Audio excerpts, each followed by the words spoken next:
So, good morning, students. So, today we would like to discuss about a new topic of photochemistry, which is known as laws of photochemistry. So, there are two basic laws of photochemistry. The first law is enunciated by the two scientists independently, namely Grothas in 1817 and Trapper in 1841, and togetherly they are known as or termed as Grothas-Trapper's law. This is the first law. And the second law is termed as Stark and Einstein, and together they are Stark-Einstein law. So these law basically guided how when a photon is absorbed by a molecule, then the molecule behave. Means there is some steps. First is the primary step, and the second step is the secondary steps. So we will discuss successively in the subsequent discussions. So first we discuss about these two laws, basic laws. So first one is Grothas-Trapper's law. So first we will discuss about the first law. They found that all the lights that was incident on a sample was not effective in bringing about a chemical changes. What does it mean? Means whatever light you incident on a sample, that doesn't bring about a chemical changes. Only certain wavelength of light that are match the energy gap between the ground and the excited energy level of the molecules. Only that light is absorbed, and that can bring about a chemical changes. Only those radiation which are absorbed by the reactive system are effective in producing photochemical changes. Okay. So however, absorption of light does not guarantee a chemical reaction. Means suppose a molecule absorbs radiation, that means it match its energy level between the ground and excited level, means the energy of the coming photon exactly match the energy gap between the ground level and the excited level of the molecules, and the molecule absorb the energy of the photon. But that doesn't mean that the molecule definitely undergoes some photochemical reaction. It may lose its energy by some other process. Okay. So the absorbed light may be converted to the kinetic energy of the absorbing molecule and may be exchanged with some other molecules by collision as kinetic energy, or may be re-emitted by fluorescence or phosphorescence. That means the molecule can come back to the ground state by colliding with some other molecules and exchange its energy with the second molecules, or it can emit a photon either in terms of fluorescence or in terms of phosphorescence and come back to the ground state, but it will not undergo any photochemical reaction. So we may term all these together. That means the exchange of kinetic energy to the other molecules to come back to the ground state, or the emission of photon, that means fluorescence or phosphorescence. Together they are termed as reaction, that means reaction, fluorescence, phosphorescence, all these photophysical processes as photochemical changes. Means after absorption of the photon, what a molecule can do, they are togetherly known as photochemical changes. So these are the Grothas-Trapper's law. So Grothas-Trapper's law, the main point is that only those radiation which are absorbed by the reactive system are effective in producing a photochemical changes. All radiation are not effective. Only those radiation which are absorbed by the molecules, that radiation are effective in producing a photochemical changes. So next law that we would like to discuss about is the Stark-Einstein law.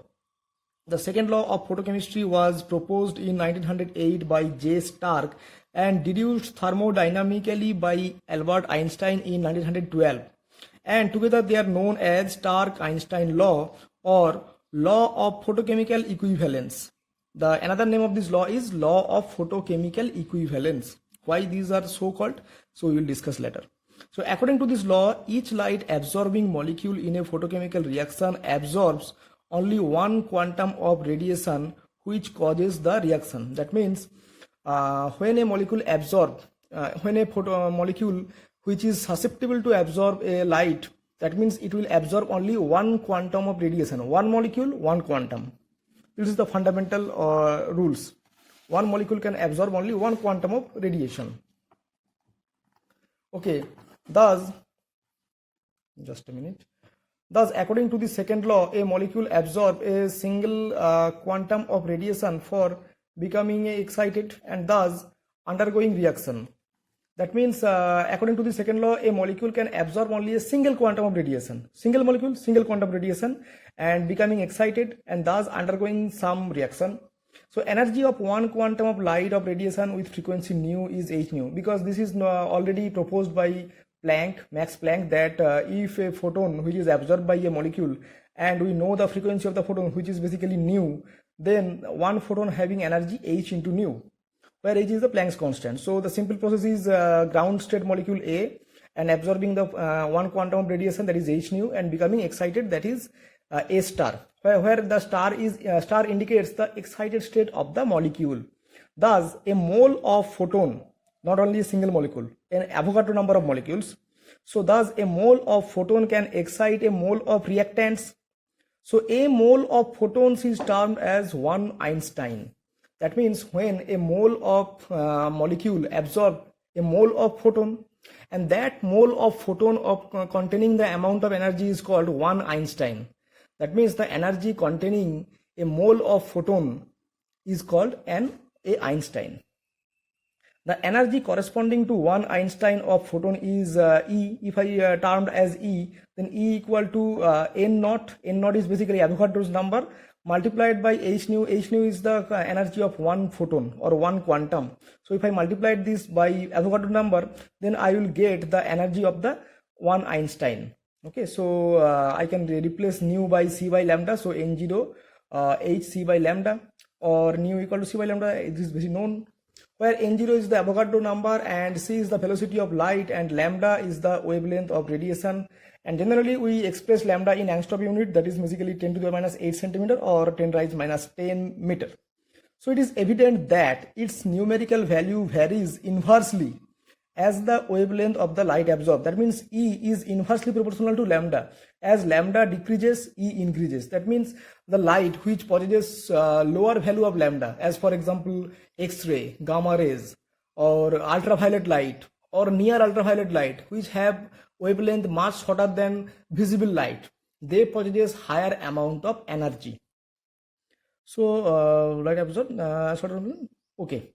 So this is the TWO's law and its explanation. First one is the Grothus-Draper's law, and second one is the Stark-Einstein law.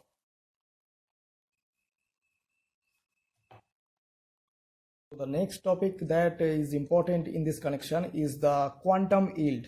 Okay, so suppose a basic photochemical process in which a molecule is irradiated with the suitable photon, that is h nu, and the molecule is excited to the higher excited state, that is A star.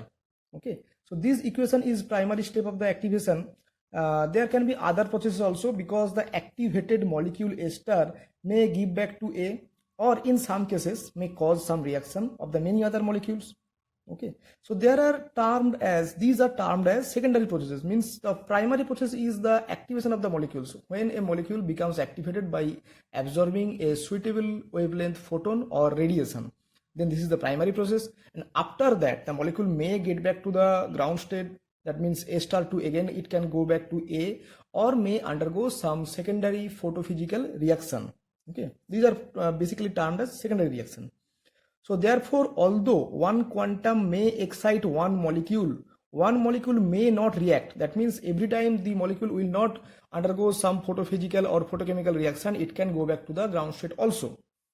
So consequently, we define quantum efficiency or quantum yield phi. Quantum yield generally defined by this letter phi, as phi is the number of molecules reacting divided by the number of quanta absorbed. Means phi is the quantum yield, which is termed as which is defined in this way. It is the ratio of the number of molecules that is reacting. That means to calculate phi, the molecule must undergo some reaction. Okay, so number of molecules reacting divided by the number of quanta absorbed equal to the number of moles reacting. If I multiplied both this numerator and denominator by the Avogadro's number, then I will get the number of moles reacting divided by the number of Einstein absorbed.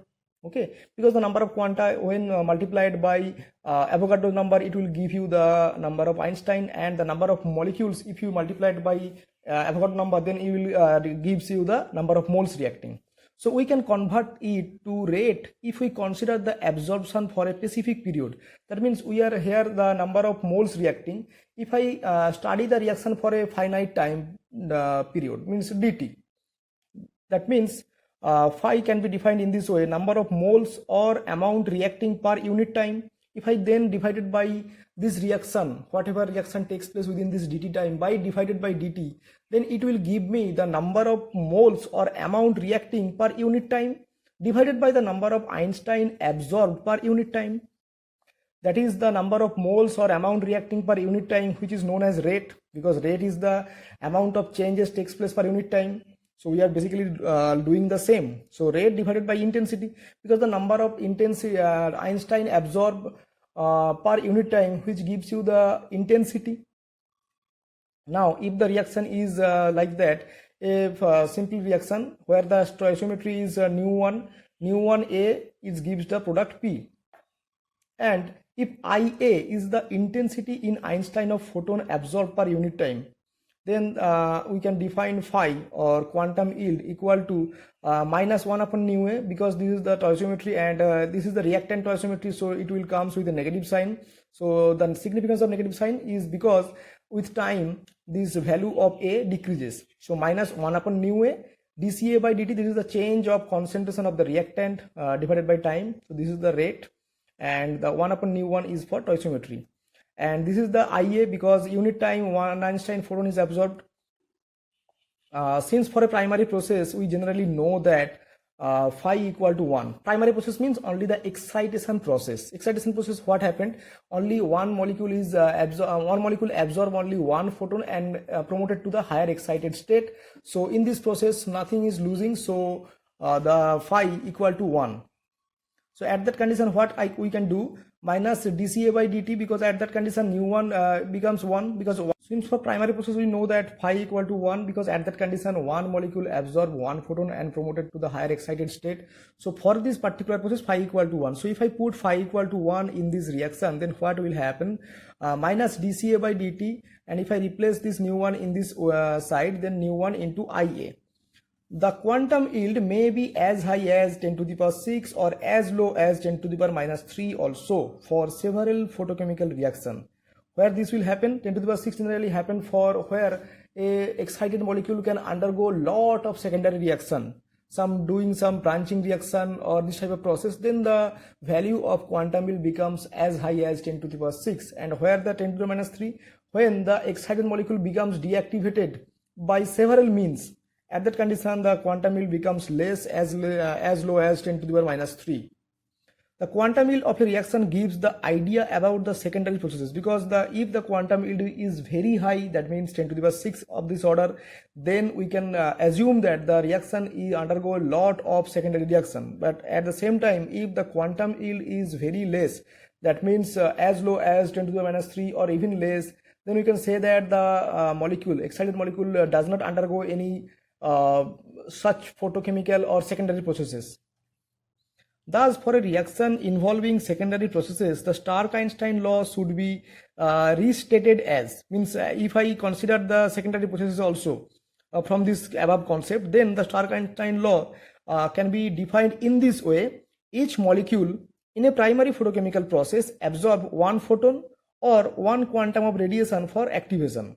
That means each molecule in a primary photochemical process absorbs one photon or one quantum of radiation for activation, because we can't say that any photochemical reaction include all these processes, including the activation and the deactivation and the other photochemical reaction like fluorescence, phosphorescence and photosensitized reaction also, because in this way we can't say that, because only for photochemical activation process this is validated. Okay.